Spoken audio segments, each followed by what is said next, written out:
معلوم ہونا چاہیے کہ عورت کے ساتھ حسن خلق صرف یہ نہیں کہ مرد اس کو تکلیف نہ دے، یعنی اسے ہرٹ نہ کرے، بلکہ اصل حسن خلق کیا ہے؟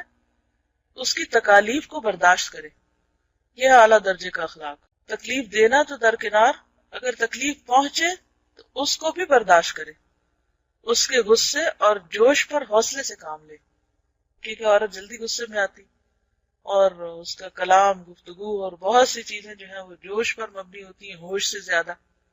تو ان سب کو برداشت کرنے کے لیے پھر ایک بڑا دل چاہیے ہوتا ہے، اور رسول اللہ صلی اللہ علیہ وسلم کی پیروی کرے.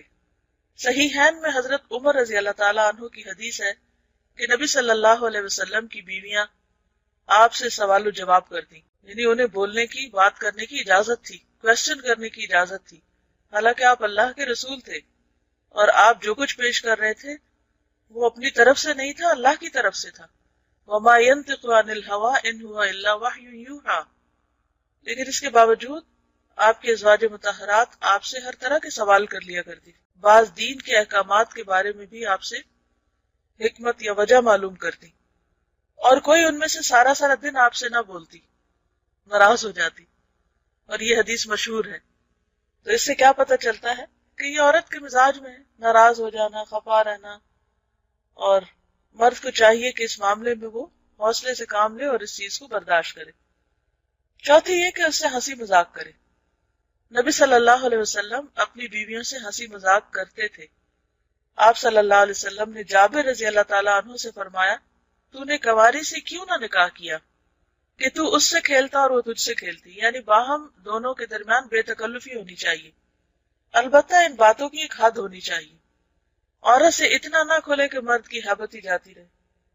اس میں اعتدال کو ملحوظ رکھے، کیونکہ بہرحال اللہ نے مرد کو قوام بنایا، گھر کا ذمہ دار بنایا، اور اس کا اپنا ایک مقام ہے.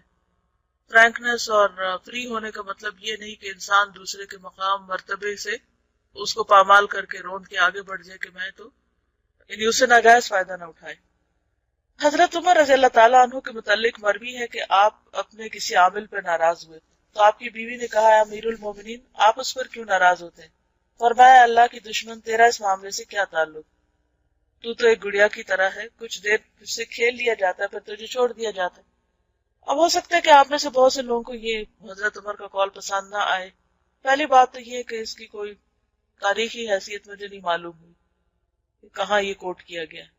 بہرحال اگر یہ درست بھی ہو تو حضرت عمر کے مزاج کا سب کو معلوم ہے کہ وہ کسی کے ساتھ بھی رعایت نہیں کیا کرتے تھے. پھر یہ کہ وہ اپنے کسی عامل پر ناراض ہو رہے ہیں تو ظاہر ہے کہ یہ حکومت کا معاملہ ہے، اور خواتین عام طور پر ایسے معاملات کی گہرائی کو نہیں پہنچتی. تو جب بیوی نے اعتراض کیا تو انہیں یہ اعتراض اچھا نہ لگا اور وہ غصے میں آ گئے، اور آگے جو کچھ انہوں نے کہا وہ غصے میں کہا. اب اگر غصے میں ایک شخص کا کوئی کلام نقل کیا جاتا ہے تو ضروری نہیں کہ وہ کلام حجت ہو اور اس کو انسان بنیاد بنا لے اپنے باقی اعمال کی.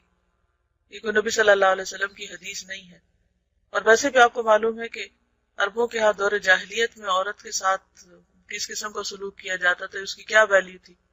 اسلام نے آ کر اس کو عزت اور مقام دیا اور ماں کے قدموں تلے جنت رکھی. تو یہ حضرت عمر کا قول جو ہے، یہ حضرت عمر ہی کا قول ہے، یعنی حضرت عمر کا قول ہے، ایک صحابی کا قول ہے اور ان کی اپنی ذاتی رائے. اس کو سامنے رکھ کر اگر یہ کہا جائے کہ عورت کا تو اسلام میں کوئی مقام نہیں اور اس کا تو مرتبہ بھی بڑا حقیر ہے اور وہ تو بس ایک ایسے ہی کھیل کی چیز ہے، تو ان باتوں کو بہت زیادہ اہمیت نہیں دینی چاہیے.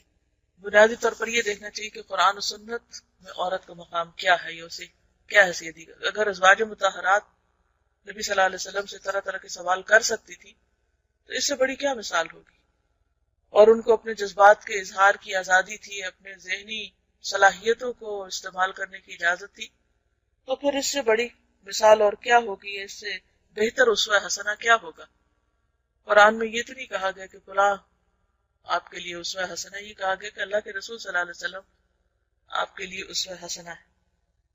پانچویں یہ کہ غیرت میں اعتدال رکھے، اور وہ یہ ہے کہ ان ابتدائی چیزوں سے بھی بے خبر نہ رہے جن کا انجام تباہی ہو، اور حد سے بڑھ کر بدزنی بھی نہ کرے. یعنی عورت کے معاملے میں بہت زیادہ پوزیسو بھی نہ ہو کہ کسی سے بات ہی نہ کرنے دے، حتیٰ کہ ماں باپ سے بھی بات کرنا بند کرا دے. بعض مردوں کو دیکھا گیا ہے کہ وہ بیوی کے معاملے میں اتنے پوزیسو ہوتے ہیں کہ وہ اس کو اس کے بہن بھائیوں سے بھی رشتہ داروں سے بھی کاٹ کے رکھ دیتے، حتیٰ کہ ماں باپ تک سے بات نہیں کرنے دیتے. حالانکہ اگر غور کیا جائے تو یہ وہی لڑکی ہے کہ جس کو انہی ماں باپ نے پالا اور وہ انہی بہن بھائیوں کے ساتھ ایک گھر میں پل کے جوان ہوئی. تو اگر اس کو بگڑنا تھا تو وہ پہلے ہی بگڑ کر آتا. اب ضروری تو نہیں کہ شادی کے بعد ہی وہ بگڑ جائے گی یا بگاڑ دی جائے گی. یہ سب سے کاٹ کر وہ صرف ایک خاص قید خانے کی سی زندگی سے بسر کرنے پہ مجبور کیا جائے. تو ہر چیز اب اعتدال میں ہی خوبصورت لگتی، یعنی نہ تو عورت کو مرد اتنی کھلی چھٹی دے دے کہ دوسرے لوگ اس پہ حاوی ہو جائیں، اس کے حسن کی وجہ سے یا اس کے انداز کی وجہ سے اس کو کسی طرح کا کوئی نقصان پہنچانے کی کوشش کرے. یعنی شوہر کی ذمہ داریوں میں سے ایک ذمہ داری کو اپنی بیوی کو پروٹیکٹ کرے اور ہر طرح کی ہارمفل نظروں سے، نگاہوں سے اور ممکنہ خطرات سے محفوظ رکھے. لیکن اس معاملے میں بدگمانی نہ کرے، بدزنی نہ کرے، اور پھر بدزن ہونے میں عورت ہی کو بلیم نہ کرے. یعنی بعد مرد بیوی کو پردہ بھی نہیں کرنے دیتے، اور اگر کسی مخلوط مجلس میں اس کو لے جاتے ہیں تو ان کا سارا غصہ، یہ ساری نظریں بیوی پر ہی ہوتی. خود چاہے جس سے مرضی باتیں کریں ہنس ہنس کر، لیکن اگر بیوی کسی سے بات کر لے تو وہ ان کو بڑا ناگوار ہوتا ہے. حالانکہ بات یہ ہے کہ وہ خود اللہ کے دین کی، اللہ کی حدود کو توڑ رہے ہوتے ہیں اور اللہ کی حدوں کی نافرمانی کر رہے ہوتے ہیں. نبی صلی اللہ علیہ وسلم نے سفر سے رات کو اپنے گھر آنے سے منع فرمایا. یعنی اچانک چھاپا نہ مارا جائے کہ پتہ نہیں کیا کر رہی ہوگی تو چل کے دیکھتے ہیں، یا چھپ چھپ کے دیکھے، یا اس کی چیزوں کو کھول کھول کر دیکھے، یا تجسس کرے، یا کسی اور سے پوچھے. بعض گھروں میں فساد اس وجہ سے ہوتا ہے کہ شوہر اور بیوی کے بیچ میں جب دوسرے لوگ آتے ہیں اور شوہر بیوی سے کچھ پوچھنے کی بجائے دوسرے لوگوں سے پوچھتا ہے، اچھا آج گھر میں کون آیا تھا، اچھا یہ کہاں گئی تھی، اچھا یہ فون پہ کس سے باتیں کر رہی تھی، یا یہ کہ اس کے فون ریکارڈ کرنا شروع کر دے، یا اس کے خط پڑھنے شروع کر دے، یا اس کی کوئی ڈائریز کھول کے پڑھے.